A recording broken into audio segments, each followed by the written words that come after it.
Ողջույն եմ բոլորիդ, կներեք այսօր ոչ ստանդարտ իրավիճակում եմ, միանգամից եւ կոմպյուտերս կամերան չի աշխատում եւ մի խոսքով ինչ որ խնդիրներ կա։ Երևի կոմպյուտերն ինձնից է հոգնել, ես իրանից։ Երևի փոխելու ժամանակն այնուամենայնիվ երևի ես եթե այսպես կանեմ, ոչ դուք էկրանը չեք տեսնի, ցավոք չեմ կարող կիսվել ձեր հետ։ Բայց դա մեզ չպետք է որ խանգարի նորություններին ծանոթանալու համար կարևոր։ Իսկ կարևոր նորությունները շատ են։ Ես ուզում եի սկսել մի շատ հետաքրքիր ցիտատից լռել պատրաստվողների եւ գերադասողների համար, որ ասում է Աստված եթե կարիք ունենար լռության, մարդու բերանը լեզու չէր դնի։ Իդեալական ասված։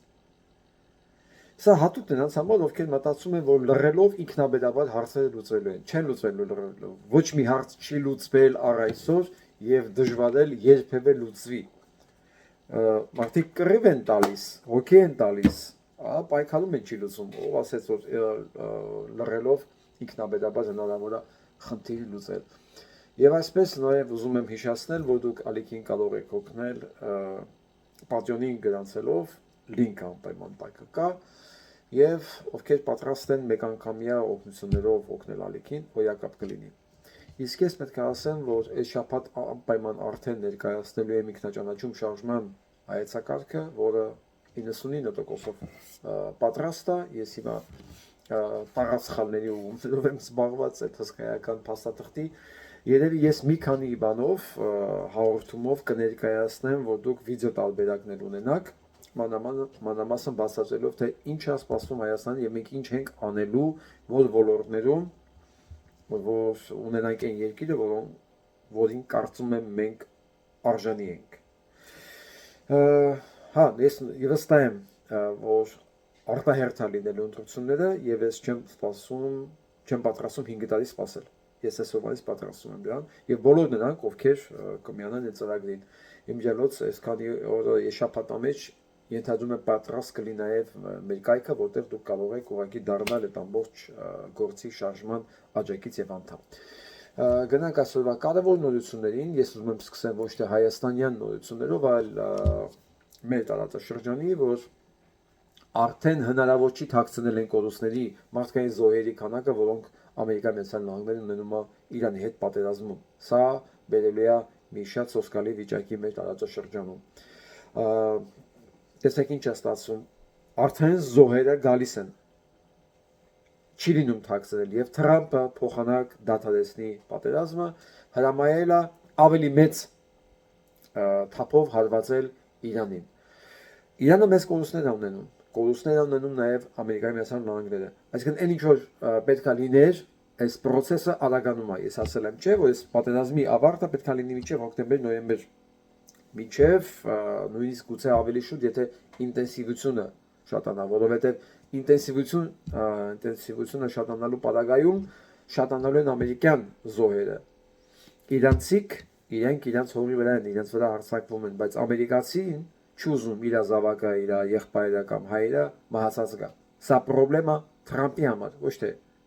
Իրանի համար։ Այո, Իրանը զրմբակոծվում է, իրենց դա պատերազմն է, իրենք փախնելու տեղ չունեն, բայց զոհվելու պատրաստ չի ամերիկացի, նրանք չեն սիրում զոհվել։ Առավել եւս անիմաստ պատերազմի համար։ Այնպես որ այս վիճակը շատ արագացնելու է հանգուցալուծումը։ Իսկ այս պատերազմը մի հանգուցալուծում ունի, հիշեք։ Դա Ամերիկայի եւ Իսրայելի պարտությունն է։ Իրանը չի պարտվելու։ Այ հենց ստեղ էլ գալիս է Սյունիքի հարցը։ Սյունիքի հարցը մի հատ լուծում ունի։ Մի հատ լուծում, որ այդ լուծման տերը Իրանն է։ Դա Թուրքիան չի, դա Ադրբեջանը չի, դա նույնիսկ Հայաստանը չի, էլ չեմ ասում Իսրայելն ու Ամերիկան չեն։ Դա Իրանն է այդ հարցը լուծողը։ Իսկ եթե այս ինտենսիվ պատերազմից հետո կապիտուլացվեց Ամերիկայի Միացյալ Նահանգները, այսինքն հանձնվեց ու գնաց, առավելևս դառնում է Իրանը միակ թելադրողը տարածաշրջանում։ Մնացած բոլոր երկրները ստիպված պետք է հաշվի նստեն իրար հետ Իրանի ցանկությունների հետ։ Ընդ որում պետք է ասեմ ձեզ մի բան, որ այս ընթացքում Իսրայելն է փորձում քուրդերին ակտիվացնել Թուրքիայում, եւ այսօր Էրդողանը հայտարարել է հետաքրքիր բան, որ հենց հանկարծ ակտիվացեցիք դուք քրդերին, ես պաշտպանելու եմ Իրանի օդային տարածքը։ Երեկվա թշնամիները կարող են վաղը բարեկամանալ։ Սա երբեք չի բացառվում։ Երբեք մի բացառեք այս հանգամանքները։ Ամեն դեպքում Իրանը չի պարտվելու։ Հիմա տարածաշրջանում անկայունությունը պետքա առավել եւս Իսրայելին, որ քրդերի ձևով կարողանա վնասել եւ Թուրքիան եւ Իրանը, որը շատ լավ հասկանում է Էրդողանը։ Էրդողանն էլ հայտարարեց կոնկրետ. հենց ակտիվացեցիք, ես պաշտպանելու եմ Իրանի օդը, որովհետեւ ես ինչպես երեք ասեցի, ուրեմն ոչ Մոսկվան, ոչ Ուկրաինան, ոչ Իսրայելը, ոչ Ամերիկայի Միացյալ Նահանգների բազաները ամբողջ երկրներում չունեն հակաօդային պաշտպանություն։ Վերջացել է այդ Patriot հրթիռները, այդ կայանները մի մասը ավիրված է, ռադարները խփված են եւ հրթիռ չկա։ Եվ Մոսկվայում, եւ Կիևում, եւ ամբողջ տարածաշրջանում բոլոր հրթիռներն ընկնում են առանց խնդրի։ Եվ դա շատ լավ հասկանում է օրինակ Ամերիկայի Միացյալ Նահանգները ինչա նշանակում Թուրքիայի կողմից Իրանի օդը պաշտպանելը, նշանակում է մեծ օգնություն Իրանին, այսինքն խփվող թիրախները ավելի քչանալու են, հետևաբար Իրանը ավելի մեծ առավելություն է ստանում այս պատերազմի ժամանակ։ Այնպես որ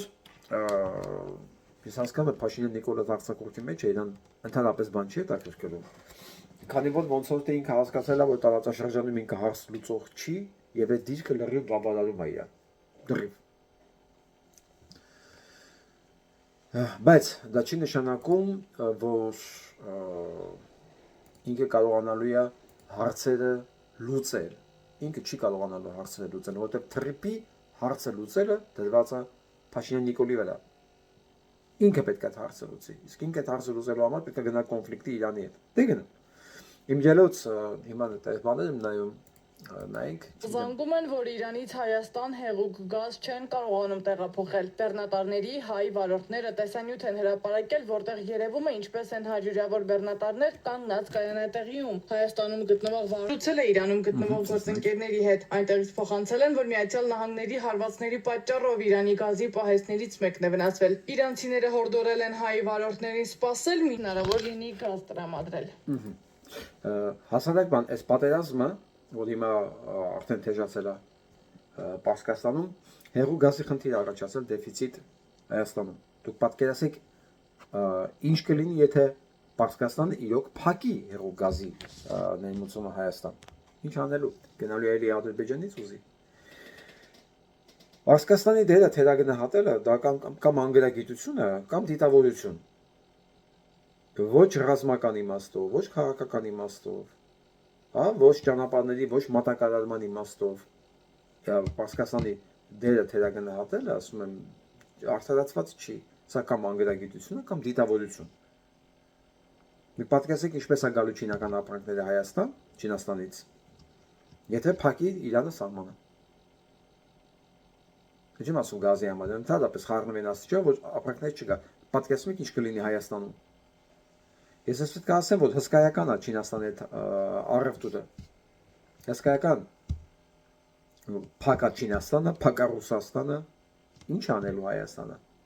Թուրքիա, Ադրբեջանն է այդ առևտուրը անելու։ Իհարկե մեծագույն երջանկություն կլինի Նիկոլ Փաշինյանի համար անձնական իմաստով, բայց տնտեսապես իշխանով դա արդարացված կլինի։ Այն էլ են պարագայում, որ դեռ Հայաստանի տնտեսական կոլապսի հարցը լուծված չի, ոնց որ թե ոչ մեկ չի պատրաստվում այդ հարցը լուծել։ Բացարձակապես հերոստացույցով բարձ նայում են աչքերիդ ու ստում են, որ Հայաստանից Իրանը հասել է Իսպանիա։ Այո, հասել է Իսպանիա, բայց փչացած, դա չեն ասում։ Չեն ասում, բայց դե այն հայտնի բանը հիշում եք այդ համույթը, որ ասում եմ ինքը չի մտածում, ինքը ուղղակի գնում է։ Ծափատալի։ Իր համար մեկ է այդ Իրանը փչացածը հասել թե չէ, որովհետև այդ Իրանը չի, ինքը դեռ չի հասկանում դրա հետևանքները։ Դե չի հասկանում, էլ այդ շերտը ունակ չի հասկանալու, հիմա կռիվ չենք տալու։ Հիմա իրան տենց են մեծացրել։ Տենց է ինքը աճել։ Եղոսկով գնանք հաջորդ նորությանը։ Հա, իդեպ մի երկու խոսք ուզում եմ ասեմ մեր աճուրդի վերաբերյալ փոքրիկ Մանեի նկարի աճուրդի սկսված գինը $100-ից հասել արդեն $1100, մենք այսօր $1100 ունենք, առաջարկություն ունենք, եւ ամենակարևորը սրա տարածումն է հետաքրքիր։ Մենակ իմ մոտից, մենակ իմ Facebook, Instagram, TikTok, կես միլիոնից ավել մարդ է դիտել ու տարածել։ Կես միլիոն։ Ես վստահ եմ, որ դեռ մեկ երկու ունենք այս բանի վերաբերյալ այս պրոցեսը հիշացնեմ, ով չի հիշում այս նկարի մասին, սա այն նկարը, հետաքրքիր է գիտեք որ այս նկարի տակ կոմենտները, աճուրդի կոմենտները, որոնք շատ են, նույնիսկ 6700 կոմենտ, չէ ներողություն, սա լայքերն է, ինչ վրա է, կոմենտների մեջ գիտեք ինչ են գրում, 336 հատ կոմենտներից ամեն դեպքում երիտասարդներ են գտնում աղջիկներ, հետաքրքիր է, եւ կանայք, որոնք գրում են, որ այդ դպրոցի տնօրենը, որ աշկելել այս ցուցադրումը եւ որակել է դա կապետական, գրում են, որ չար նախանցեք մի խոսքով, էլի նույն խոսքերը։ Չար նախանց, դե ես էլ բնականաբար թռած, դե չեն հասկանում, ասում են դու դիժուր, թռած դիժուր ես։ Դե ընդ որում գրողը ոնց որ թե երաժշտական դպրոցում է աշխատում, այստեղ է կազուս է էլի, ինքը չգիտի, որ դիժուրը չի կարա թռած լինի։ Աշխարհում չափ տալը տարբեր տեղեր ելույթ ունենալը դիժուրի մասնագիտությունն է։ Ինքը քանի որ շորբուլախից ենքում բան չի տեսել ու չի էլ տենա մասնագիտական ոլորտներով ակնհայտորել, ինքը չի պատկերացնում, որ կարելի է արտասահմանում աշխատել։ Դե չի պատկերացնում էլի, բնականաբար մանավանդ եթե նաև համատեղության կարգով Նիկոլա Հապատակը, որ թռած բառն է օգտագործում, սրանք չեն հասկանում նույնիսկ որ այս բառան կապակցությունները, որ իրանք օգտագործում են, սա միանգամից իրենց ծագումնաբանությունն է ցույց տալի։ Մինչև ենթաստամոքսային գերց կարելի է անալիզ անել, մի քանի նախադասություն վերլուծելով, էլի։ Ինչ է հետաքրքիր, որ ասում են, չէ, դուք չեք ճանաչում, տնօրենը շատ հայրենասեր տղա է, շատ հայրենասեր տղա է։ Այստեղ միանգամից բան է գալիս, մոտ ասենց կախում է, էլի։ Այսինքն Արցախի նկարը հակապետական որակավորելը հայրենասիրության դրսևորումը, երկրորդն էլ քպեական եւ հայրենասեր էլի չի տեղավորվում, ուղղակի մնում է հասկանալ սա որ հայրենիքի մասին է խոսքը, որն է իրան հայրենիք ամանում։ Օրինակ ադրբեջանցիները Արցախ նկարելը, Արցախի մասին խոսելը որակավորում են հակապետական։ Սա իրանց համար ու ադրբեջանցիները կան չեն գրում են, որ մի երազեք Արցախի մասին, તો ձեզ ինչ Արցախը գրում են։ Նույն բաները ասում են նաև այդ մարդիկ, որոնք այսօր ցավոք սրտի տնօրենի պաշտոններում են։ Ես օգտվելով առիթից նորից հիշեցնեմ Ժաննային Անդրեասյան, Պետրոսի կնոջը, որը ԿԳՍՄ նախարարն է։ Ես գիտեմ, որ դուք հրամանակի չասեք բոլոր տնօրեններին, որոնք պետք է արգելեն, սահմանափակեն Արցախ, Արարատ, չգիտեմ, հայրենասիրական նկրտումները։ Ես խոսք եմ տալի իմ հնարավորությունների սահմանով ձեզ բոլորին, ովքեր կենթարկվեն այս օրենքներին հրամաններին, բոլորին, ուղղակի ի ցույց դնել։ Ի ցույց եւ բոլորին գրանցել են պետության, հայկական պետության ճշնամիների ցուցակում, որ մենք ունենք։ Ես ասել եմ, չէ, ցուցակը կա, այդ ցուցակը համալրվում է եւ բոլորը անխտիր մտնելու են այդ ցուցակի մեջ, որ հետագայում մենք ոչ մեկի բաց չթողենք։ Այդտենց ես չար նախանձեմ, հիշաչար։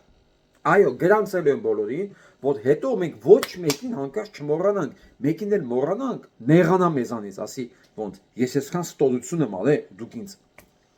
բոլորին հիշեցիք, ինչ չհիշեցիք, չի լինի։ Որպեսզի ոչ մեկ չնեղանա, մենք պարտաճանաչ բոլորին գրանցում ենք եւ իմացեք գրանցելու ենք նաեւ ձեզ, ով անկարծ որևէ քարտը ձեռնարկի մեր պետության նկատմամբ։ Սրանից բացի ուզում եմ ասել նաեւ, որ ես սպասում եմ հրաժարականին, այս Տեր Ռեմոնդյանի անվան երաժշտական դպրոցի տնօրենին։ Ոչ մի բացատրություն, թե ինչքան լավն է ինքը եղել երեխա ժամանակ, ինչքան սիրուն երեխա էր ինքը, խելոք տղա, լսող զավակ, բացարձակապես հետաքրքիր չի։ Ու դա ապացուցելու միակ տարբերակը երեխայից ներողություն խնդրելն է եւ այս ծնողներից դասատուից, իմջելոս դասատուի մասին ես չեմ խոսացել դեռ, պատկերացեք եզակի մանկավար, որ հրաժարական տվեց, ասեց ես այստենց պայմաններում չեմ աշխատի։ Առանց վարանելու շպրտեց ու գնաց։ Իրան առանձին պետք է անդրադառնալ մանկավարժին եւ շնորհակալություն հայտնել իր քաղաքացիական հայրենասիրական հստակ ձևի դիրքորոշման համար։ Երանի թե բոլոր դասատուները մեզ տեսել էին։ Այդ դեպքում այս կարգի տնօրեններ չէին լինի։ Ես վստահեցնում եմ։ Երևի այս մասով այդքանը իմջալոց ասեմ, որ աճուրդը տևելու է մինչև չորեքշաբթի Երևանի ժամանակով 22:00։ Հիմա ասենք հաջորդ թեմային։ Ախ, ափսոս դուք չեք տեսնում, բայց ես ցույց կտամ։ Մասիսներն ես դու նկարել։ Ես եմ նկարել։ Վաղներ գնալու եմ Մասիսը հետևի կողմից նկարել։ Ախր, ոնց։ Այս սարը Սալմանի մյուս կողմն է ու էլ մերը չի։ Ահոն է։ Աշուշ, մեր երեխեքի համար հասկանալի չի, ոնց թե արարատը մերը չի։ Ոնց թե էլ մերը չի։ Ոնց է ստացվել։ Բա մենք այդքան սիրում ենք, ինքը մեր ինքնության մասն է, ոնց մերը չի։ Սա մի բան է, որ մենք պարտք ենք մեր երեխեքին։ Փաստորեն մենք ոչ միայն մեր պարտքերը չենք վերադարձնում, այլ նոր ինքնության բաղադրիչներ ենք խլում իրենցից, ինչպես տատիկ, պապիկ, Արցախ, Արարատ խոսք եւ այլն։ Ու պատկերացնում եք մենք ինչ ծանրության, ինչ պարտքի տակ ենք մտնում բոլորս։ Դե որ ասեմ բոլորս, ես նկատի ունեմ հասկացող, ուղեղ ունեցող մասային։ Բնականաբար Նիկոլ Փաշինյանն ընտրողները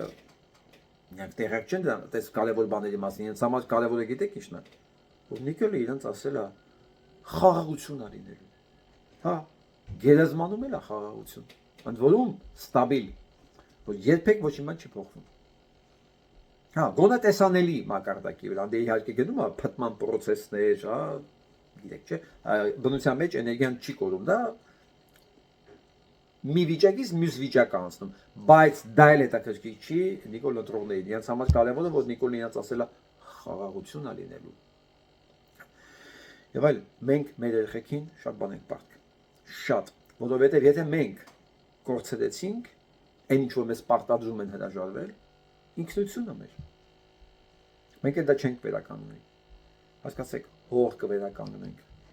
ամեն ինչ կվերականգնենք։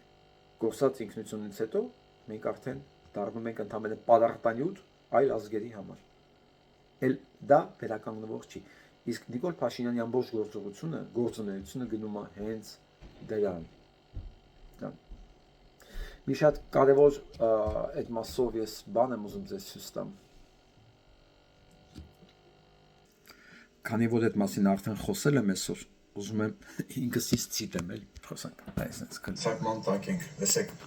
Արցախում տեղի ունեցավ գենոցիդ, էթնիկ զտում, Հայաստանում տեղի է ունենում էկոցիդ, բնության ոչնչացում, եւ զուգահեռ խորքային իրականացում է նաեւ բարոյացիդ, բարոյականության ոչնչացում, որի պարտականությունը ոչնչացնելու վերցել է Իրավրան Փաշինյան Նիկոլը, եւ պատկերացրեք, որոշ դեպքերում նա ունի գրանցված հաղթանակ։ Մնացածը հետևանքներ են։ Էկոցիդ, գենոցիդ, դրանք ամեն ինչ կարելի է վերականգնել ժամանակի ընթացքում։ Բարոյացիդը դա ազգի տապանակալն է։ Այս է իրականացնում հիմա ամբողջ թափով Նիկոլ Փաշինյանը։ Որտեղ ինքը շատ լավ է հասկանում ինչ է նշանակում չվերացված ինքնություն։ Ցեղասպանությունից հետո ինքնությունը վերացված չէր։ Դրա համար էլ վերածնվեց Հայաստանը։ Դրա համար վերածնվեց առաջին հանրապետությունը, առաջի եւ միակ հանրապետությունը։ Այ հիմա Հայաստանում իրականացվում է բարոյացիդ։ Նիկոլ Փաշինյանը բոլորին ում հնարավոր է բերում է իր մակարդակի եւ որակի։ Իր մակարդակի եւ որակի։ Սա նշանակում է բարոյականության վերջ։ Այն որ ասում եմ, այս տնօրենի արածը, հակապետական որակածը, սա անթույլատրելի է, ինձ գրում են ոչ թե դրա մասին, որ դա հակապետական է կամ հակապետական չի, ասում են, չէ, ինքը լավ տղա է։ Այսինքն մեր դաշինների մոտ մի հատ լավ խոսք ասում են, լավ տղեն մասնագիտություն չի։ Իրանք չեն ասում, որ դա հակապետական գործողություն չի, սխալ է կամ ճիշտ է, չէ, դրա մասին չի։ Ասում են ինքը լավ տղա, ինքը հայրենասեր Այնասեր տղա, այսինքն բարոյականության չափանիշները այս արարքը ընդունելի էր, թե ընդունելի չէր, ընդհանրապես էական չի։ Բայց եթե դու մեկին ասում ես մեկի գործողությունները, ասում ես անընդունելի ասա, այս սանդղակը բարոյականության Նիկոլ Փաշինյանն ասում էր պետքա Արցախի հարցում նշաձող իջացնենք, ինքը որտեղ հնարավոր է, ինչ նշաձող հնարավոր է, իջացրելա աներևակայելի ներքևի մակարդակի վրա, որ իրան կոմֆորտի լինի, հարմար լինի այդ տարածքում, որովհետև որտեղ ինչ որ նշաձող որ բարձր է, ինքը այնտեղ օտար մարմին է։ Ինքը իրան լավ չի զգում այնտեղ։ Ինքը իրան ավելի հարմարավետ է զգում, երբ որ այնտեղ ընդհանրապես չափանիշ չկա, կամ եղած է այնքան ցածր է, որ ինքը այնտեղ օտար չի զգում իրան։ Եվ այսպես հարգելի բարեկամներ, չգիտեմ մենք կհաղթենք այս բանում պատերազմում, կարող է ինքը հաղթի բարոյացիդի գործում, որովհետև բարոյացիդի հաղթանակն է լինելու Հայաստանի վերջը։ Իսկ բարոյականության այս արշավի դեմ կարելի է կանգնել բացառապես մենակ բարոյականությամբ։ Իսկ ազգի բարոյականությունը, ազգի իմունիտետը դա հենց իր ազգային արժեքներն են։ Այն սյունը, որի շուրջը ամեն ինչ կառուցվում է։ Եթե սա հաղթեց, նշանակում է դա արդեն հնացած, ծերացած, հիվանդ ողնաշար էր, որը ուղղակի ի վիճակի չէր պահել պետականություն։ Մենք ամեն մեկս այդ հարցը պետք է տա, արդյոք ինքը ունի բավական ողնաշար իր ինքնության շուրջ, պինդ ողնաշար, որ ինքը կռիվ տա սրա դիմաց։ Եվ այն խոսքը, եւ որ սկզբից ասեցի, որ լռությունը Աստծո հետ կապ չունի, Աստված քեզ լեզու է տվել։ Եթե պետք լիներ դու լռեիր, քեզ լեզու չէր տա։ Հիմա այդ լեզվի արկայությունը հիմա է պետք։ Արդյոք դու բավականաչափ պինդ ողնաշար ունես եւ լեզու ունես քեզ պաշտպանելու համար, թե Նիկոլի բարոյացիդը գալու է ձեզ բոլորիդ, օպա, հավասարեցնի սարքի մի հատ հոտ ու դառնաս դու պարարտանյութ թուրքական պետությունների համար։ Սա ժամանակը ցույց կտա։ Հիմա Բաքվից շատ հետաքրքիր ուղերձ կա Փաշինյան Նիկոլին, անսպասելի։ Մի հատ լսենք։ Հարգելի հայրենակիցներ, Դավիթ Մանուկ։ Բաքվի վերաքննիչ դատարանում շարունակվում է Հայաստանի Հանրապետության 15 քաղաքացիների նկատմամբ վերաքննիչ բողոքի հիման վրա դատական գործընթացը։ Նշեմ, որ այդ դատական գործընթացը ուղղված չէ միայն այս 15 հոգու դեմ, այլ հայ ժողովրդի անցյալի եւ ներկայի դեմ է, քանի որ ըստ մեղադրանքի եւ դատավճիռի այն սկսվում է անցյալ տարի սկզբներից։ Իհարկե, այս բոլոր շինծու եւ կեղծ առաջ քաշված մեղադրանքների մասով ես եւ իմ գործընկերները դատարանում շարունակում ենք մեր արդար պայքարը չթույլատրելով նպաստել մեր իրավունքները, ինչպես նաեւ հայ ժողովրդի եւ հայոց պետականության։ Այս պահին խոսքս ուղղում եմ Հայաստանի Հանրապետության քաղաքացի Նիկոլ Վովայի Փաշինյանին, մեզ առաջադրված կեղծ մեղադրանքներից մեկի համաձայն այս երկրի քրական օրենսգրքի 100.1, 100.2 հոդվածների մասով, ըստ որի 2020 թվականի սեպտեմբերին ագրեսիվ պատերազմի պլանավորման, նախապատրաստման եւ վարման ձևակերպումով, չնայած մեր բերած բոլոր աներկելի ապացույցները եւ փաստերը, դրանից բացի այնտեղի է ունեցել միջազգային հանրության բաց տեսադաշտում, բայց եւ այնպես, քանի որ դուք եղել եք Հայաստանի Հանրապետության այս ժամանակ վարչապետը եւ միաժամանակ գերագույն հրամանատարը, ես պատերազմի պլանավորումը սկսում հենց այդ օղակից։ Հորդորում եմ կոնկրետ այդ մեղադրանքների մասով հանրային ներկայացնել ձեր դիրքորոշումը։ Հակառակ չարձագանքելու դեպքում կնշանակի, որ համաձայն եք կեղծ առաջ քաշված մեղադրանքների։ Դրանովից մեղսակի դարձնելով ոչ միայն ձեզ, այլև ողջ հայ ժողովրդին։ Հուսով եմ, նախկինում ձեր գլխարկների վրայի անվանումը չի կորել։ Դրանից բացի, ակնկալում եմ իմանալ մեր այստեղ գտնվողների կարգավիճակը ըստ Հայաստանի Հանրապետության պետական դիրքորոշման։ Ցավալի է նաև այստեղ գտնվողները չեն զգում Հայաստանի Հանրապետության շունչը։ Բայց ինչ արած, իրականությունը ուղղության պատճառով ես այսքան եմ խոսեմ, առայժմ ձեր Փաստորեն Ալիևը անցել է հաջորդ этап։ Եվ 44 օրյա պատերազմում մեղադրում է Հայաստանին հարձակման համար։ Եվ Հայաստանը պետք է պատասխանի դրան։ Հա, հենց Հայաստանը պետք է պատասխանի, այսինքն Ալիևը չի խնայում Նիկոլ Վավայևիչին, չնայած Ճիվաղը ամեն ինչ անում է, ավելի շատ արել Ալիևը Նիկոլա Ալիևի համար, որ ուզում եք իմանալ, քան Ալիևի հերն է արել։ Իլհամի համար Հեյդարն այդքան բան չի արել, ինչքան հենց Նիկոլ Փաշինյանը, բայց դա ոնց որ թե քիչ է։ Դա ոնց որ թե քիչ է չի բավարարում Ալիևին։ Ալիևը հիմա ուզում է այդ պատերազմի սանձազերծումն էլ բարդի Հայաստանի վրա, որովհետև նա իրավաբանը ի վերջո հասկանում է այդ ամեն ինչը հետևանքներ ունենալու։ Նախ որպեսի կարողանա դատի ռազմագերիներին, որպեսի կարողանա իր վրա գցի այդ պատերազմական հանցագործությունների գոնե մի մասը, չէ՞ որ ըստ Մինսկի խմբի այդ համաձայնությունների այդ հարցը պետք է լուծել բացառապես խաղաղ մեթոդներով, հա, բայց այդպես չեղավ։ Բայց ինքը խաղաղ մեթոդների փոխարեն ինքը սանձազերծեց պատերազմ։ Հիմա եկել կանգնել է մի իրավիճակի մեջ, որտեղ ասում է Հայաստանն է արել։ Բայց հարց միջև հիմա 6 տարի անցել պատերազմից։ Այս հարցը չէր քննարկվում։ Այդ ինչ եղավ, որ դա դարձավ կարևոր Ալիևի համար, որ հիմա շուրջ է Հայաստանի վրա։ Դատի process-ն այդքան կարևոր իր համար, թե ավելի կարևոր բան կա դրա տակը։ Մենք շուտով կիմանանք, բայց այն եթե հանկարծ Հայաստանը լռեց այդ մասով, դե բնականաբար Նիկոլը պիտի լռի, չի կարող ասի Ալիև խելքդ գցել ես, կամ դու ես սկսել, այստեղ գնում է արդեն ոչ, ասենց ասեմ, խաղաղության օրակարգ, արդեն ստեղ համը դուրս է գալիս, ինչ անելու, ճիվաղը, պիտի ասի հայ ես եմ սկսել,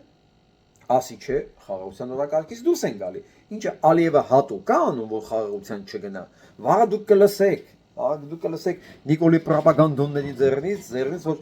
Ալիևը հատուկ ամեն ինչ անում, որ տապալի խաղաղության օրակարգը, ընդ որում նույնիսկ ասեն, այ Մոսկվայի մատնաստ է խառը, որ Ալիևը խաղաղության օրակարգին հակառակ բաներ անում։ Մենք լսել ենք շատ բան, բայց այն որ ասում է Դավիթ Մանուկյանը, դա շատ լուրջ է, եւ Հայաստանը ուզի մի ձայն պիտի հանի։ Նույնիսկ եթե ձայնը պիտի գա, չգիտեմ, խոստուպի քարանձավներից, ինչ որ մի ձայն պետք է գա։ Ապրենք տեսնենք ինչ ձայնը հանել, իսկ հիմա անցնենք հաջորդ նորություններին։ Սոֆիա Հովսեփյանն է գրում, այն ինչ որ մենք զգուշացնում էինք։ Սա կանխիկ դրամի համման հետ է կապված։ Ինչ է գրում, որ երեք իրան ID բանկի քարտը սարսել են ու ինքը փաստորեն չի կարողանում օգտվի իր բանկի նու քարտից։ Պատճառաբանելով, որ Սոֆիան 6 միլիոնի պարտք ունի ինչ-որ իր վրա։ Բակներեք, որ ինչ-որ 6 միլիոն դրամի հարկային պարտականություններ ունի, ասում նման բան չկա, կարևոր չի նման բան կա, թե չկա, բայց որոշում է եղել ու սառացած է։ Այսա գիտեք ինչն է, սա առաջին ծիծեռնակներն է։ Ես ասում եմ, կանխիկ դրամի վերացումը, սա առաջի, չասեմ առաջի էլի, առաջնային ստատկացման ձևերից է, երբ որ ցանկացած ժամանակ քեզ կարող են դարձնել ուղղակի ինվալիդ։ Բարի բուն իմաստով ինվալիդ, դու չունես փող, չես կարող տեղաշարժվես, չես կարող տեղաշարժվել ու սնվել։ Ոչ մի բան, այսինքն դու միանգամից դառնում ես կախվածության մեջ։ Դահակաբան է ներկայացել բանկին, բանկն միանգամից առանց քննելու, հոպա, սառացել է աշիվը։ Հասկացաք ինչ անելու Նիկոլը շատ շուտով, եթե նա շարունակես ղեկավարել։ Ես այս ամեն ինչի մասին զգուշացել եմ իհարկե գյուղացիներին, բայց նրանք շատ ոգևորված էին իրենց լոլիկները, այն որ հիմա չեն կարողանում վաճառել իր դեպ, Եվրոպայում վաճառելու հեռանկարից եւ անտեսեցին այս վտանգը։ Իսկ այս վտանգը շատ ռեալ է։ Հիմա ես ուզում եմ ոչ միայն գյուղացիներին ցույց տամ իրենք ինչ վիճակում են իրենց ընտրության պատճառով, այլ նաև Նիկոլի ամենաակտիվ պրոպագանդիստներին։ Ես սրան երբեք չէի անդրադառնա, եթե ուղղակի դրա կարիքը չլիներ։ Խոսքը երևի ճանաչեցիք Նիկոլի ակտիվ պրոպագանդոններից էր, բայց հիմա լսեք ինչ ասում։ Մեկ է հարազատս խոսքս ուշադրի լսի, որ իրար ճիշտ հասկանանք ինչի մասին է խոսք գնում ընդհանրապես։ Վերցնելով վերջի 3-4 ամիսները սենց ստացվեց։ Ես եղա 25-օրյա վարժական հավաքին, որը որ իմ պարտքն եմ համարում ու ամեն մարդ չի որ գնում, այսինքն լիքը մարդ խուսափում է 25-օրյա վարժական հավաքից, կատարելով այլ ավելի կարևորագույն քայլ իմ աչքերով։ Սենց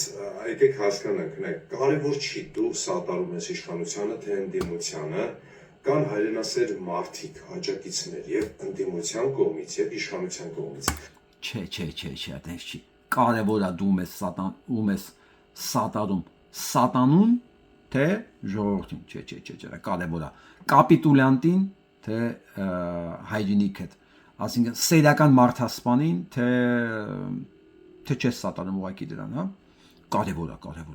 Լսենք։ Յուրաքանչյուր ոք ունի իր աշխարհայացքները ու իր հայրենասիրությունը վերապրում է, ապրում է ու տեսնում է իր աշխարհայացքի։ Չէ, մի վատա բառերը գիտագիտության պակաս կան շուշտ, բայց դա չի կարևորը, ուրեմն հայրենիքը ծախողի կողքը լինելը հայրենասիրության դրսևորում չի կարող լինել, բայց գնանք առաջ։ Իրան ամբողջությամբ ներդրում այդ գործի մեջ։ Ես ոչինչի համար չեմ փոշմանում, չնայած որ լիքը քննադատությունների, կտանքների, լիքը վատ միջադեպերի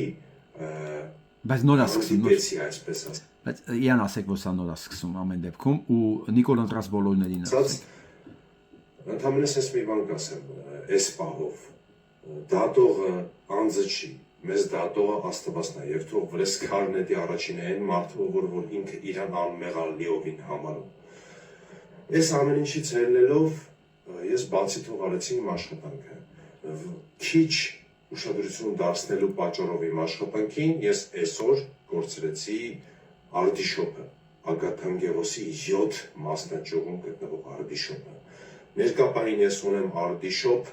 միմիայն Երևան տոնավաճառում 108 եւ 109 տաղավարները։ Ցավում եմ, որ կորցրեցի Ագաթանգերոսի 7 Արդիշոպը։ Մի հասկա արդեն։ Ուրեմն այս պատճառահետևանքային կապը գալու է բոլորի դուրը ծեծելու։ Ես ասել եմ, չէ՞։ Ոչ մի Նիկոլ ընտրող, ոչ մի Նիկոլի աջակից ինքը զերծ չի մնալու։ Մեկի բիզնեսներն է քանդվելու, մեկի ունեցվածքն է քանդվելու։ Դուք ձեր հանցավոր վարկագծի համար պետք է պատասխան տաք։ Հա, Աստծո դեմ չէ։ Հա, հենց Աստծո դեմ։ Ես ընդհանրապես ձեզ այդ մասին զգուշացնողն եմ։ Դա համար այսօր այդ մի հարցազրույց տվեցի առավոտին, առավոտ-հերթին, որը տպելա, հարցը սենց է, ինչ կասեիք, եթե ասենք այդ դպրոցի, հայտնի դպրոցի տնօրենը ձեր դիմաց լիներ, ուղղակի ասում ենք մի բան կուզենայի ինքը իմանալ, իր մեջ այդ հարցին պատասխանել էլի, գոնե հասկացավ ինքը ինչ արեց։ Երկրորդը հայլուդեմ է իրան խոստովանեց, ինձ դա հետաքրքիր չի։ Ոչ մեկ պարտավոր չի ինձ բացատրություն տալ, ես դա կարիքը չունեմ։ Ամեն մեկը պիտի կանգնի հայլու առաջ ու ինք իրան, որ ինք իր հետ է, կարող անկեղծ լինի, ինք իրան հաշիվ տա ասի, ես ինչ արեցի։ Այն ժամանակ ամեն ինչ կընկնի իր տեղը։ Որովհետև ցանկացած պարագայում մասսայական ասել, ներողություն, ես դες բանի չեմ հավատում։ Եթե մարդը ներքուստ չի հասկացել, որ ինքը ձեռա բարձրացել Աստծու դեմ, մարդկության դեմ, բարոյականության դեմ, դուրս է եկել այդ վարկագծով։ Եթե գա ինքը ներքուստ չի վերապրել, չի հասկացել, մնացած խոսքերը սին բաներ են, ես դրանով հետաքրքրված չեմ, բացարձակապես, ու իմ էգոն դրանից չի շոյվում։ Ես հաղթել եմ, չեմ հաղթել, ինձ ասեցին ներողություն։ Բացարձակապես ես անտարբեր եմ այդպես բաների համար։ Կանգնեն հայլու դեմ ու իրանք ասեն, ես ինչ արեցինք մենք։ Դուք կանեն ասեն, լավ ենք արել ինչ ասում են, բայց թող անկեղծեն իրենց հետ։ Նենց որ գնացեք ու սպասեք Բոլոր Նիկոլ ընտրողներ։ Այսօր իմացա, որ մամուլը տարածեց, որ Գյումրու քաղաքապետ Վարդան Ղուկասյանի փեսան, որը առաջադրվել էր ուժեղ Հայաստանով, հրաժարական ա տվել, ինքնաբացարկա հայտարարել, ինչպես նաև Լիլիա Շուշանյանը, Գոհար Մելոյանը։ Իհարկե լավ է, որ անհատներն են հրաժարական տալի, ինքնաբացարկ տալի, բայց դա չի փրկում Սամվել Կարապետյանին։ Դասեք ինչ կատարվեց։ Երկու հոգի ամենախոշոր փող ունեցողները Հայաստանում, որ իրանց սովորեցին ընտրաշավը, պետք է ասեմ, որ Ռոբերտ Քոչարյանը 0% ուներ։ Իրանցով անելով ընտրաշավը եւ դանում օգնեց Նիկոլ Փաշինյանը, որ դրանց սարքեց գլխավոր ընդդիմադիր։ Իրանք բերեցին Փաշինյան Նիկոլին ընդդիմության, ներողություն, իշխանության։ Եվ ինչ կատարվեց հիմիկվա ազգային ժողովում։ Սերժ Սարգսյանի խմբակցության տեղը գրավեց Ռոբերտ Քոչարյանը, Ռոբերտ Քոչարյանի խմբակցության տեղը գրավեց Սամվել Կարապետյանը։ Այնպես որ Սամվել Կարապետյան երևի կյանքում երազել էր դառնալ Ռոբերտ Քոչարյան։ Դու, չգիտեմ, հասկացար թե չէ, երազել էիր թե չէ, բայց դու դառար Ռոբերտ Քոչարյան։ Կարևոր չի դու կնստես, չես նստի, բայց Ռոբերտ Քոչարյանը թռավ, բայց խմբակցությունը կա։ Քո վրա շիշկը նետեն ընդ չեն նետի։ Դու պատմության մեջ մնացիր որպես Ռոբերտ Քոչարյան, որը 5 տարի, եթե իհարկե Հայաստան այդքան մնա, պիտի ծառայի ռուս թուրքական ծրագրերին, որն է Հայաստանի կործանումը։ Հայաստանի այն բաներ կա, դերեր կա, որ ասենք սրսկում էին, մարդը վերածում էր բույսի։ Եթե նույնիսկ չէր էլ մահանում, վերածում էր բույսի, ոչ կարող էր խոսալ, ոչ կարող էր շարժվել, այ սրանց նպատակը Հայաստանին այդ վիճակին բերելն է։ Նույնիսկ եթե նա գերբով պեչատով մնա, հիմա նա արդեն վերածվել է բույսի այն աստիճան, որ պատերազմ կազմակերպած կողմը արդեն պնդում է, որ բույս դու էր հարձակվելի վրա։ Տեսեք, արդեն որ Արցախի հարց, թրիփի հարց, կոմունիկացիաների հարց որոշվում առանց Հայաստանի։ Այս կարգի բույսի է վերածված Հայաստանը։ Բայց դե էլի տեղեր կա, վստահ եղեք, էլի տեղեր կա, որ դեռ իրանք հələ պետք է վերածեն։ Օրինակ, Ադրբեջանը մտնում է միջազգային դատարան հայցով,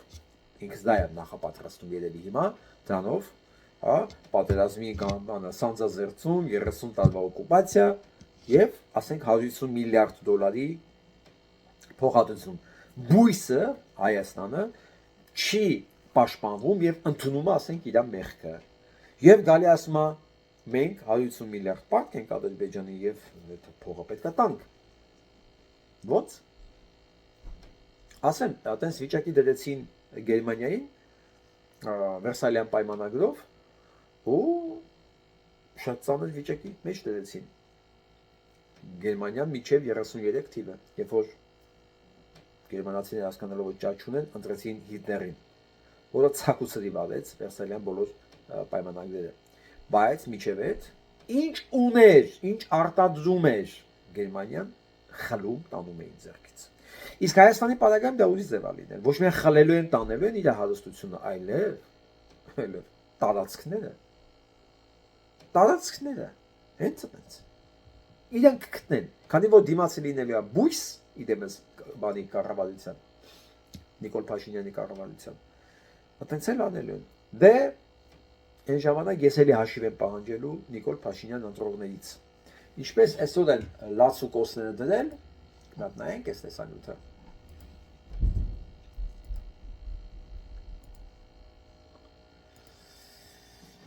Հա, այս տեսանյութն է։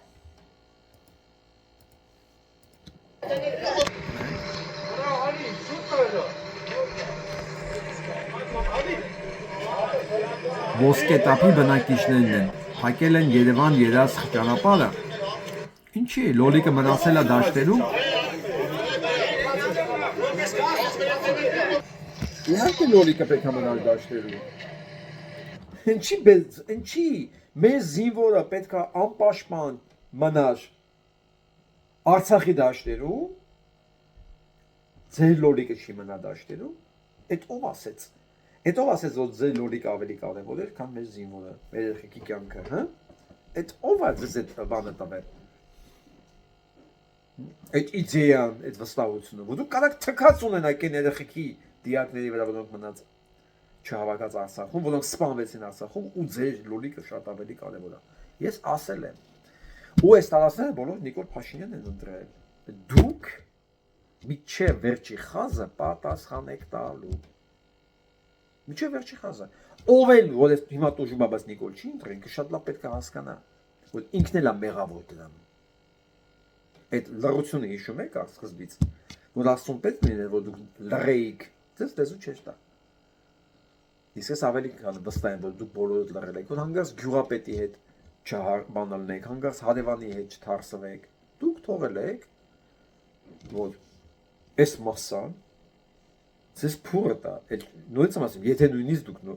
չեք ընտրել, բայց ես վստահ եմ, որ դուք ընտրել եք, որտեղ ձեզ ցածր տոկոսով վարկեր են տվել։ Ես այս ամեն ինչի մասին ասել եմ, որ այսքան մարդու ցածր տոկոսով վարկեր են տվել ձենը ստանալու համար, ու դուք եթե ձենը տվեցիք, կանգնելու եք այս փաստի առաջ։ Ասել եմ, չէ՞։ Դե Եվրոպա այն բմբուլով հնդիկի տեղ ձեզ այսպես խապեցին զանգուլակներով։ Դե հիմա ուզում եք փողոց փակեք, ուզում եք ձեզ կախեք այդ տրուբեկից տեղ, տեսեք գազի տրուբեք կա։ Նիկոլին դե ոչ մի բան չի։ Բացարձակապես նույնիսկ ոստիկան չեն էլ ուղարկելու այդ ճանապարհը, բացի ինքը թքած ունեն այդ ճանապարհի վրա, եթե դա տարիներով չաշխատի։ Ով է տուժում։ Ինքը հանգստանալու է գնացել։ Մնացածը, որ էլի Նիկոլեն ընտրել։ Ինքը հանգիստ, նայեք, ոստիկանը չկան դե։ Էլ չեն քաշքշելու, ոչ իման չեն անելու։ Անցավ, Նիկոլը արդեն ինքի իր իշխանությունը ապահովել է։ Ուզում եք փագեք, ուզում եք մի փագեք։ Թող օրերով կանգնի այդ ճանապարհը, թող մարդիկ են իր գնդակահարեն, կռիվանեն, իր վրա քշեն։ Նիկոլին ինչ։ Դուք արդեն ձեր մեծագույն հանցագործություն արել եք, որի դիմաց դուք դառը արցունք եք թափելու։ Դառը ավելի դառը արցունք, քան այն զավակ, բարեկամ, հարազատ կորցրած մարդիկ, որ հիմա չեն հասկանում իրանց երեխեք ինչի սպանվեցին։ Ինչի դիմաց։ Որ դուք էլի իրանց ձայն տակ, որ դուք ասեք գրողին թե չի եղել, ու դուք պետք է ասեք գրողին թե չի եղել, դուք սա համար պատասխան չտաք, չի լինելու նման բան, Աստված չի ընդունի։ Հիմա լսենք մեր ընկերներին։ Ալիև վարչապետի ինքն Ադրբեջանն ասում է չուն, Ալիևն ասում է չունեմ, անել, որ ասների մասով եմ ասում։ Ալիևն ասում է չունեմ, ծնողները ներկայացնում փաստեր, վիդեո ֆիքսացիաներ, որտեղ երևում է փաստ, որ Ադրբեջանի զինվորը մեր երեխուն տանում է գերության։ Բայց Ալիևն ասում է չունեմ։ Ու Փաշինյանի համար Ալիևի չունեմը ավելի հիմնավոր փաստ է, քան վիդեո։ Այնքը դաժե այդ արտահայտությունը ասեմ ավելին, ինքը ասում է երթում կերավ որ չունի։ Վարչապետը ինքը իր վերնով ասել, երթում կերավ որ չունի։ Այս կնոջն էլ ասենք։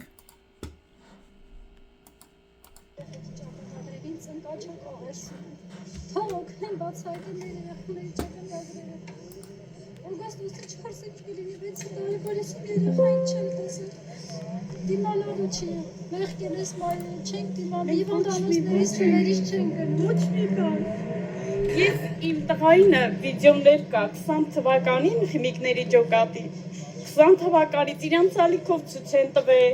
ամեն ձևի, համ վախում եմ, համ չգիտեմ, չեմ իմանում ինչ եմ անում, արդեն գժվել ենք, ես չգիտեմ ինչ պիտի անենք, որ դուրը ծեծում ես ասում է, ինքը ասել են ընդեղ չի, բայց վիդեոն ունի, իրանց ալիքով ցույց են տվել, ամեն տեսակ դռներ ծեծել ենք, բայց սես չի լինի արդեն, հոգնել ենք, մենք էլ ենք մարդ, ծնող ենք, ես ասում եմ Աստված կա վերև, ով մեզ ես այսքան ժամանակ չեմ, երբեք չեմ անիծել, բայց ով որ մեզ այս դատին արժանացրել է, թող իրանց երեխեքն էլ արժանանան։ Որդոմունքը արդարը,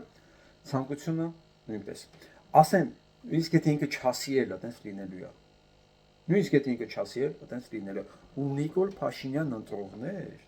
դուք այս ամեն ինչը պատասխանատու եք։ Դուք առաջի գիծ եք, այսպես առաջի գիծ։ Ինչ որ ինքը ասեց, ականջների տողալ եք, սա ձեզ է վերաբերվում։ Փախնելու տեղ, խոսանավելու տեղ չկա։ Սա փաստը չի կարող ասել, այդպես բան չի եղել, Նիկոլիշ մեղավոր է։ Ինչ ուզում եք ասեք, առաջի գիծ եք։ Դուք դար, այս կանանց մարդկանց արունը տենում եք, արդյունքը տեսնում եք, 6 տարի է իրենց երեխեքից տեղեկություն չունեն։ Սա պատասխանը դուք եք տալու։ Հիմա գնանք առաջ։ Այսպիսի մի դեպք կա, ուրեմն ես ուզում եմ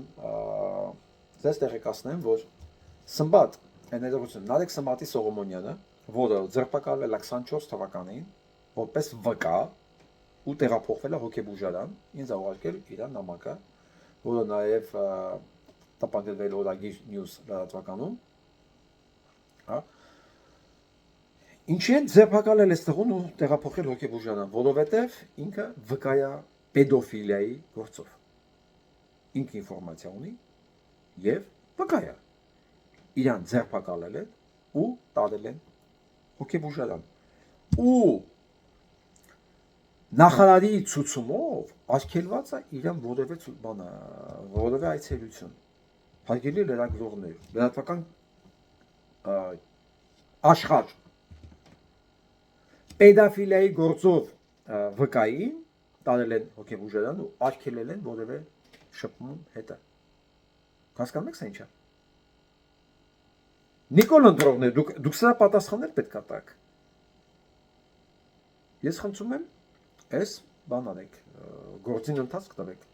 Ջարդեք այդ Շլդիկ Ավանեսյանի այդ տականքի դուրը ասեք, չհասկացա։ Ես ինչ եք անում։ Այն բան կա մի հատ ազնագիր գովազդող մի հատ բանա ներքին գործերի նախարար կա։ Այդ փթիժները, այդ բիոթափոնները, դուք հասկանում եք այդ տականքները ինչ վիճակի են բերել։ Սրա հետևանքները մեկը պատկերացնում, հա։ Վաղը կարող դուք դառնաք պեդոֆիլիայի ցանկացած այս կարգի հանցագործության վկա։ Ձեզ են տանելու գժանոց ու արգելեն ձեր շփումները։ Դուք ծափ տվեք Նիկոլի Ադացին։ Ծափ տվեք ու մտածում եք դա անհետևանք անցնելու ձեր համար։ Մտածում ես խոստացել եմ, որ այս մասի պետք է խոսամ։ Համար անդրադարձա։ Ես ուզում եմ սա որ Հայաստանի իրավապահները կարող են արտահանձնել Հստություն է հայտնում, որ Հայաստանի իրավապահները կանել միջազգային հետախուզման մեջ գտնվող Ռուսաստանի քաղաքացուն Միացյալ Նահանգներին, Երևանում Ռուսաստանի դեսպանությունը ակտիվ ջանքեր է գործադրում դա բացառելու համար ու զգուշացնում է, որ այդ դեպքում կարող են հետևանքներ լինել։ Թեմային հետևել է Արտյոմ Երկանյանը, Արտյոմ, ով է հետախուզվող անձը ու ինչպես էր հայտնվել Հայաստանում։ Խոսքը Ռուսաստանի քաղաքացի Ալեքսանդր Երմակովի մասին է, օրեր առաջ նա Երևան էր եկել տիկնոջ հետ եւ ահա երբ արդեն պատրաստվում էր լքել Հայաստանը օդանավակայանում, նրան ձերբակալել են, քանի որ նույն անունը եւ ազգանունը ունեցող մի անձնավորություն միջազգային հետախուզման մեջ էր Ինտերպոլի գծով։ Խոսքով, ես միանգամից հարմար չես ամբողջ տեսանյութը ցույց տամ այս վիճակով։ Ինչի մասն է խոսքը, ով է Երմակովը եւ ինչի է սպառնում Ռուսաստանը Հայաստանին։ Մենք շատ վտանգավոր փուլում ենք, ահա որ Երմակովը հետախուզման մեջ է Ամերիկայի Միացյալ Նահանգների կողմից, որը մեղադրվում է հակերային հարձակումներ կազմակերպելու մեջ։ Հակերը, որը Ռուսաստանը պահում է իր մոտ, չի արտահանձնում Ամերիկայի Միացյալ Նահանգների, իր պատվերներն է արել։ Եկել է հանգստանալու Հայաստան, հանգիստ, վստահ լինելով ոչ մի բան չի լինի եւ ստե բռնել են դուրս գալուց, ոչ թե ներս մտնելուց հետաքրքիր է։ Դուրս գալուց, երևի ամերիկացիներն իմացել են, որ սա ստեղ է, ներս գալուց չեն բռնել, բայց իմացել են ստեղ է, դրել են Նիկոլ Փաշինյանի վզին, ասել են պիտի ձերբակալես։ Նիկոլը ձերբակալել է։ Հիմա ինչ է ասում Ռուսաստանի դեսպանը։ Ասում է, եթե արտահանձնեցիր, սա հետևանքներ կունենա։ Ինչ հետևանքներ կարա ունենա օրինակ այս հակերի հանձնելը Ամերիկայի Միացյալ Նահանգներին։ Ամերիկան իհարկե թքած ունենա այդ հետևանքների համար, բայց ես մոտավորապես ձեզ ասեմ ինչ հետևանքներ կարա ունենա։ Օրինակ, Գիտեք, չէ 22 թվականի փետրվարի 22-ին պատերազմը սկսելուց 2 օր առաջ Ուկրաինայի դեմ Ռուսաստանը եւ Ադրբեջանը խորը համապարփակ մի փաստաթուղթ ստորագրեցին համագործակցության։ Եվ այնտեղ իրանք կետ ունեն։ Որեն մարդիկ, որոնք համալվում են փոխադարձ վտանգ երկրների համար, նրանք պարտավոր են նեյտրալիզացնել։ Ու բոլոր ճշտամական գործողություններն են պարտավոր կանխարգելել։ Մի խոսքով, եւ այս պայմանագրերի շրջանակներում չի բացառվում, որ հենց վաղը Ադրբեջանը մի հատ ցուցակ տա, ցուցակ այն մարդկանց, ովքեր ասենք 90-ականներին կամ 20 թվականներին կամ այդ ընթացքում գնացել եկել են Արցախ, էլ չեմ ասում մասնակցել են ռազմական գործողությունների Հայաստանի կողմից ու կարևոր ու կարող է Ալիևը այս ցուցակը դնի Պուտինի դեմ, ասի նվեր են բերել։ Իրանք քո հակերին հանձնեցին Ամերիկայի Միացյալ Նահանգներին, դու ես սրանց հավաքում ես, տալիս ես ինձ։ Ես էլ լինում է քո սիմետրիկ պատասխանը։ Կարա անի։ Անպայման կանի։ Անպայման Մոսկվային կհիշեցնի իր պարտականությունների մասին, Մոսկվան էլ սիրով դա կանի հայերին պատժելու համար։ Այսինքն հայեր, ովքեր ապրում եք Ռուսաստանում, ովքեր երբևէ եղել են Արցախում, այդ չեմ ասում մասնակցել են այդ պատերազմներին, հա, դրանց մեջ վստահ կլինեն գործարարներ, ազդեցիկ մարդիկ, որոնք օրենքի դեմ մաքուր են Ռուսաստանում, բայց Ալիևը պահանջում է իրենց։ Եվ չի բացառվում այս գործարքի ընթացքում ձեզ ուղակի մատաղ անեն, որովհետև Նիկոլ Փաշինյանը չի կարա չհանձնի այս Երմակովին, որովհետև եթե ներս գալուց չեն ձերբակալվել, նշանակում է իրենց անունը չի եղել փնտրվողների մեջ, եթե դուրս գալուց ձերբակալել են, նշանակում է անունը մտցվել է հատուկ Ամերիկայի կողմից։ Եթե Նիկոլը մերժեց Ամերիկային կունենա իր հետևանքները, եթե հանձնեց Ամերիկային կունենա իր հետևանքները։ Տեսեք, մեկը մեկից չլուծված հարցեր, ու այս հարցերը պետք է լուծի Փաշինյան Նիկոլը։ Եվ ամենակարևորը ովքեր են տուժելու, եթե հանկարծ հանձնվեց, մեր են հայերը, ովքեր արցախցի են կամ Արցախ գնացել եկել են, որոնք կհայտնվեն Ալիևի ներկայացած ցուցակի մեջ։ Սպասենք, տեսնենք ինչպես կորոշվի։ Եվ Հայաստանը 30 օր ժամկետ է խնդրել այս հարցը լուծելու համար։ Կարող է 3 օրվա մեջ լուծվի, կարող է 30 օրվա մեջ լուծվի։ Կերևա։ Շատ շուտով։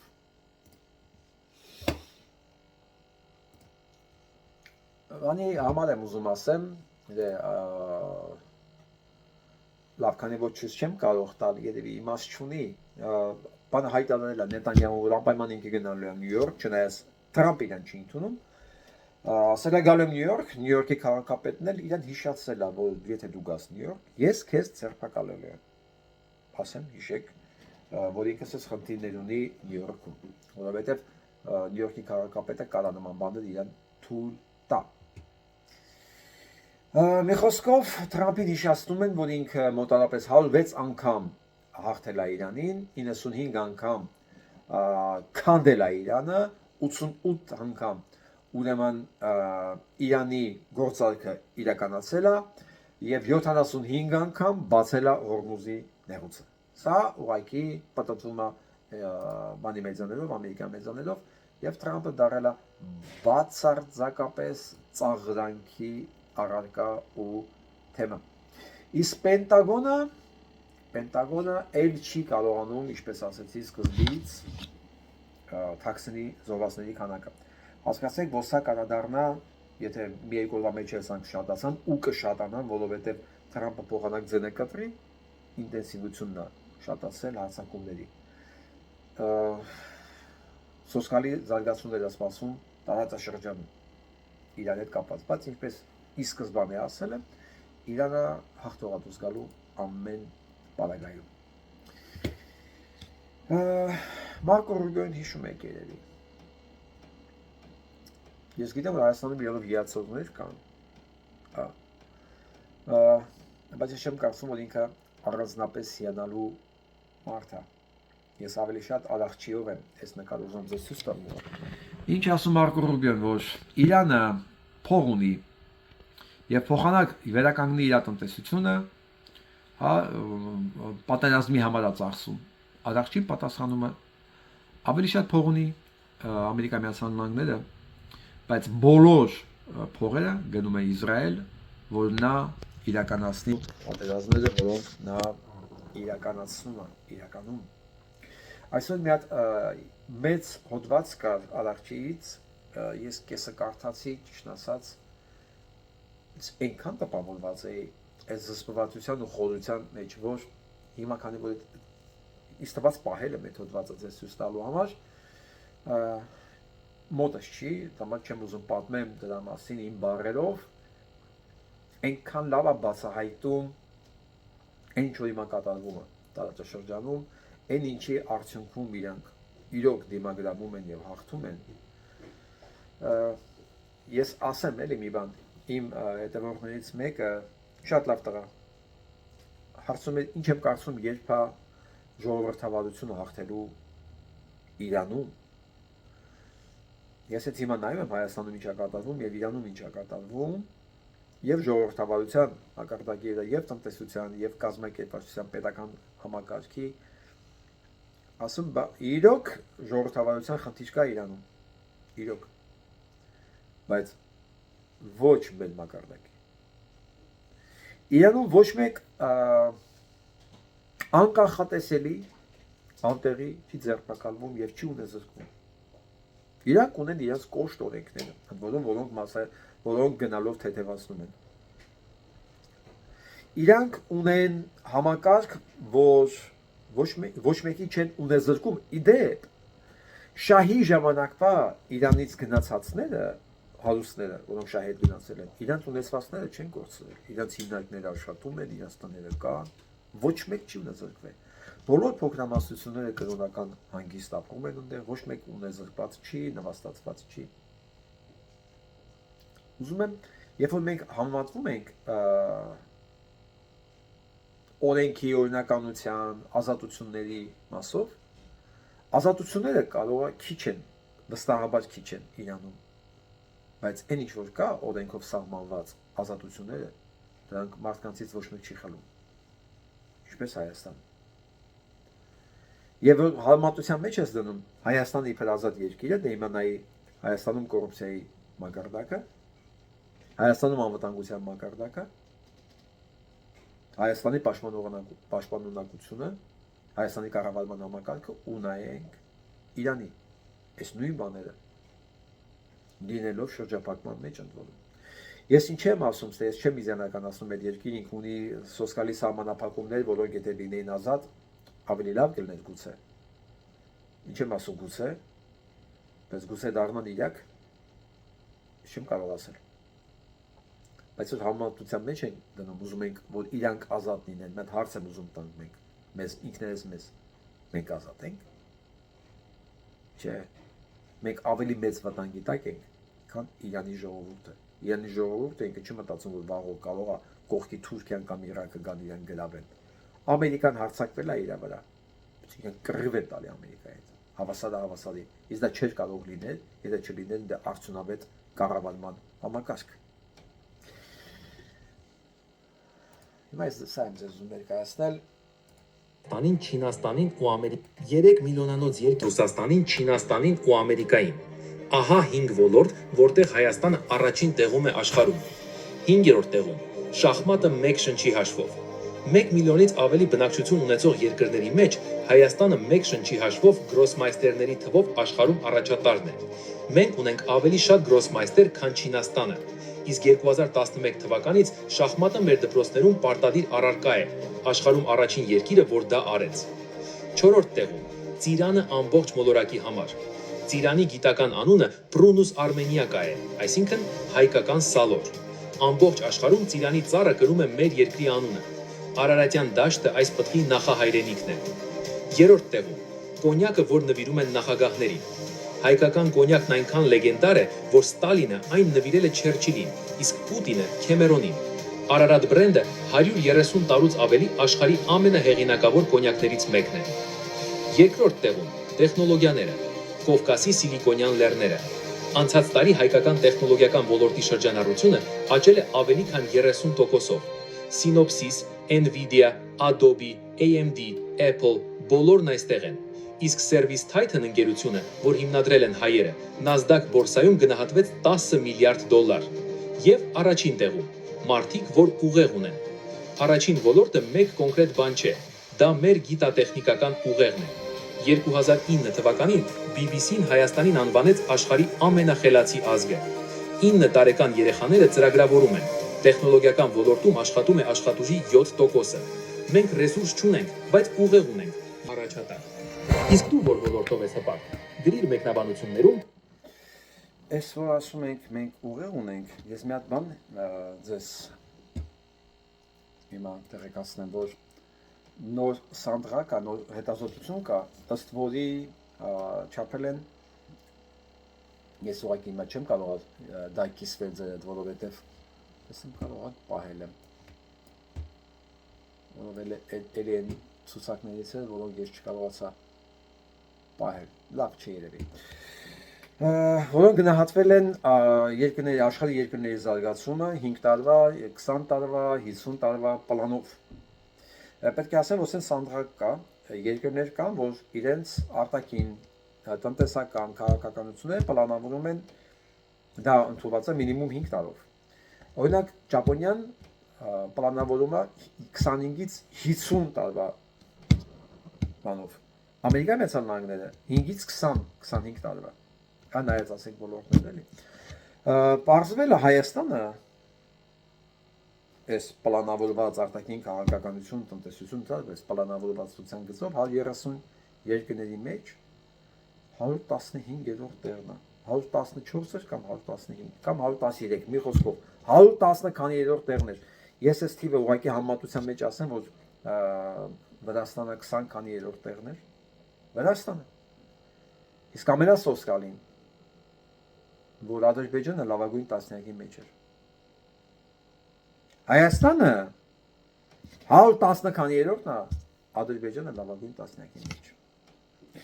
Եմ ասում Հայաստանում ուղեղներ կան, խելոքներ կան, հայ գենետիկորեն կարող է դեռ մեկ ինչ-որ մի բան արտադրում ենք։ Բայց միջազգային չափանիշների մեջ այդ սև ու սպիտակ ոչխարների ցեղը հասել է լավագույն տասնյակի մեջ։ Որտեվ նախ ասեմ, համաշխարհային քաղաքականության մեջ իրանք կան։ Իրանք գործոն են։ Իրանց մոտ են գալի աշխարհի բոլոր հայտնի ռաբիները, որ Ջեդի Վենսը գալիս է, միանգամից գնում է մեծ դելեգացիայով ու երկար ժամանակով հենց Բաքու, ոչ թե Հայաստան։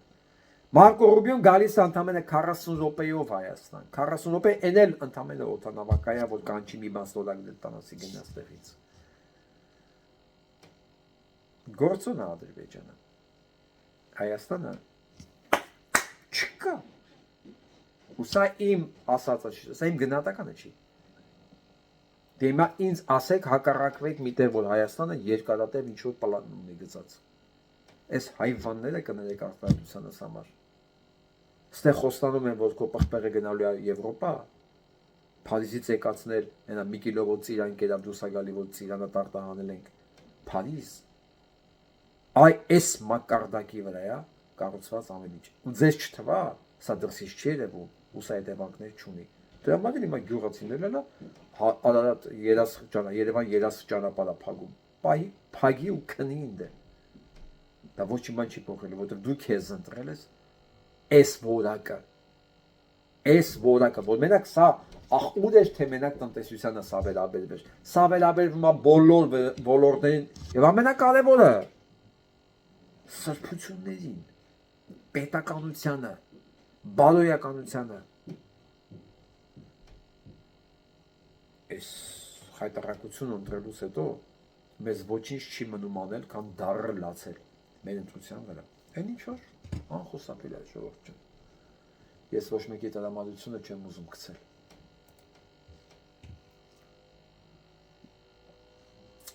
Շարնազնավուրի եմ ուզում ցիտեմ։ Ասում եմ լինել են ինչ որ դու կաս, շատ ավելի հեշտ է, քան լինել ինչ որ մեկ ուրիշը։ Այսինքն այն բանն ճիշտ խոսելու համար շատ բան հիշել պետք չի։ Ավելի հեշտ է ճիշտ խոսալ ու մարդ լինի ինք իրեն հետ։ Հակառակ դեպքում Նիկոլ Փաշինյանի նման ամբողջ կյանքը ստելու է ու իրան ամեն երկրորդ խոսքի մեջ հակասի ու ավելի խորանա իր ստի մեջ։ Չնայած ինչպես տեսնում ենք դրան դեմ չեն Հայաստանի առնվազն գոնե մի 30%-ը։ Որն էլ վճարելու է դրա դիմաց։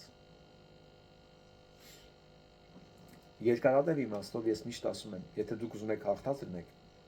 երկարատև մի ստեք, մի դավաճանեք ձեզ։ Հավատարիմ մնացեք ձեր տեսակին, կարճաժամկետ դուք ունենաք կորուստներ, կտուժեք, անպայման, բայց դուք չմտածեք երկարատև,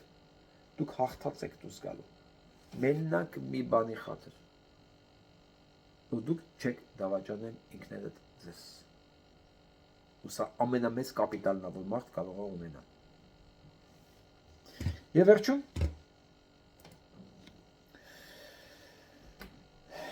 Այդ ես եմ ասում,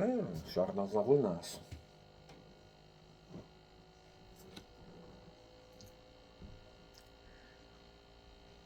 Այսօր Վախթանգ Գիգաբիձեն կդառնա 88 տարեկան։ Ես այս նկարն եմ ուզում ցույց տամ ու մի բան պատմեմ սրա մասին։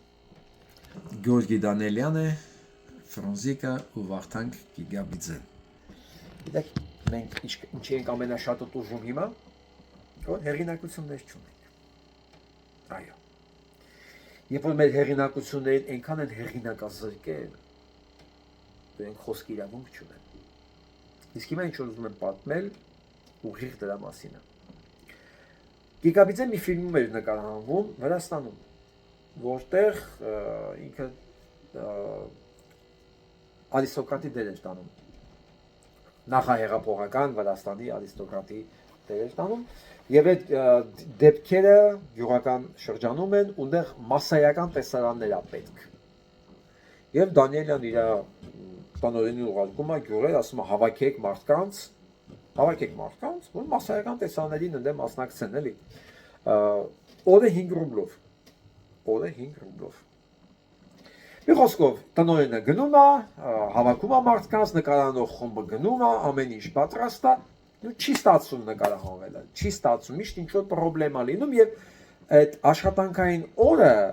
նկարահանման օրը, որ սահմանված է, չեն հասցնում միջև ասենք 5 ավարտեն։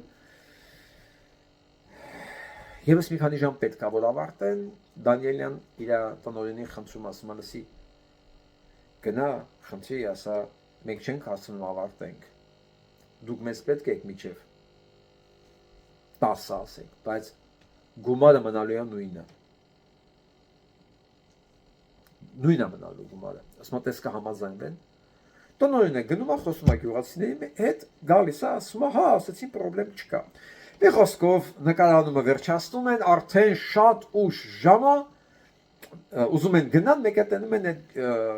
գյուղի ամենահեղինակավոր ակսակալներից մեկը, իր փափախի մեջ փող բերե Գյորգի Դանելյանի եւ Գիգաբիձեի, ասենց փող բերե։ Արա ասում է, «Էս ի՞նչ փող է»։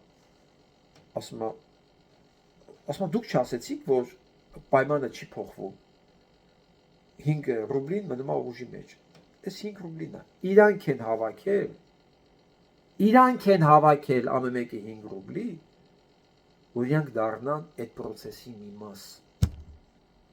Իրանք նույնիսկ մտքով չի անցել, որ իրաց պետք է վճարեն, որ իրանք դառնան Վախթանգ Գիգաբիձեի հետ նկարվող ֆիլմի ինչ-որ մի մաս։ Սա խոսում է ոչ միայն այդ գյուղացիների միամտության մասին, այլ իրաց գնահատականի, իրաց հեղինակության նկատմամբ իրաց վերաբերմունքի մասին։ Հեղինակությունը դա իր նկատում Վախթանգ Գիգաբիձեի, որը մեծ հեղինակություն էր իրաց համար։ Ավաղ մենք այդպես հեղինակություններ հիմա չունենք։ Այս եւ նախկին բոլոր իշխանությունները արեցին ամեն ինչ, որ ոչ մեկից ոչ մի փշուր անգամ չմնա հեղինակության։ Որտեղ ինչ որ մի բան հնարավոր էր, որ լիներ, որ հանկարծ կարող է մասաների մոտ բան փոխեր կարծիք, կաշառելով, գործարքների մեջ քաշելով, նրանց իրենց ընտրաշավի մեջ մասը սարքելով հեղինակազրկեցին, որ տակը հանկարծ բան չմնա։ Դրաման երբ որ հիշում եք ես վերջերս այս Մհեր Մկրտչյանի ծնունդն էր, Սոս Սարգսյանի ծնունդն էր։ Ամեն անգամ ես այս մարդկանց մասին խոսալուց ասում ինչ ափսոս է շուտ գնացին։ Այս մյուս կողմից ինչ լավ է, որ իրենց չհասցրեցին փչացնել ու իրենք ժամանակին գնացին։ Որովհետև գոնե հիմա նայում ենք Ֆրունզիկի դեմքին, ասում ենք, մեր Ֆրունզն է։ Իրենք չեն կնկալում որպես որևէ մի իշխանությունը ծառայեց մեկին։ Թշնամին ավիրել է բոլոր մակարդակների վրա, որ մենք հասնենք այս վիճակի։ Հիմա հերթը մերն է։ Մենք չէ՞ որ այսքան բան արդեն հասկանում ենք։ Մենք ինչ ենք անելու։ Ես հիշացնեմ, փոքրիկ Եվան բարձրացրել է արդեն ազգային ազատագրական պայքարի դրոշը։ Դասատուն իրա վերցրեց այդ դրոշը։ Անուն ազգանունը հիմա ասեմ։ Այդ հրաշք աղջնակի, հրաշք աղջիկը։ Սոնա Ջալահյան։ Սոնան վերցրեց այդ դրոշակը։ Հիմա մերն է արդեն։ Մենք գցելու ենք գետին այդ դրոշակը, դե տանելու ենք առաջ։ Ես խոսք եմ տալի, եթե այսպես կարողանանք մենք ձնագնդի նման մեծացնել, այդ նկարը մի հատ էլ ենք աուկցիոնով վաճառելու։ Մի հատ էլ։ Որտեւ այդ ժամանակ ինքը լրիվ ուրիշ նշանակություն ունենալու։